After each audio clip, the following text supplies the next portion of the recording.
ఇప్పుడైతే ఈ పండిన కాయని కోసుకుందాం. అందరికి ఈరోజు ఒక చిన్న వీడియోతో మీ ముందుకు వచ్చాను.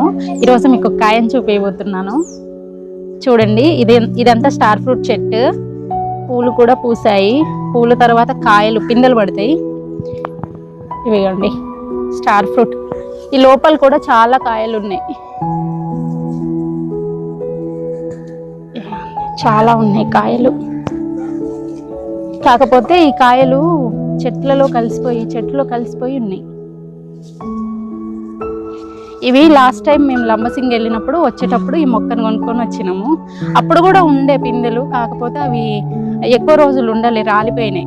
ఇదే ఫస్ట్ టైం సొంతంగా కాయలు కాయడం అనేది, ఇదే ఫస్ట్ టైము. ఇప్పుడు ఈ కాయ అనేది పండింది.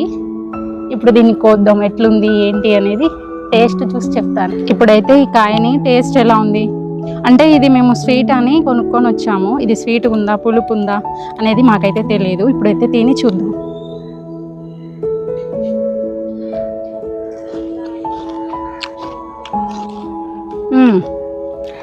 పులిపి అయితే నేను ఒకసారి తిన్నా, అది చాలా పుల్లగా ఉంటుంది, మనం తినలేము.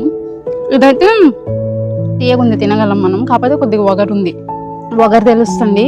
వగరుతో పాటు తీపి కూడా తెలుస్తుంది, కానీ పులుపు అనేది అయితే లేదు. చాలా బాగుంది. మీరు ఎప్పుడైనా స్టార్ ఫ్రూట్ తిని ఉంటే కామెంట్ చేయండి. ఈ వీడియో మీకు నచ్చితే లైక్ అండ్ సబ్స్క్రైబ్ చేయండి. Thank you.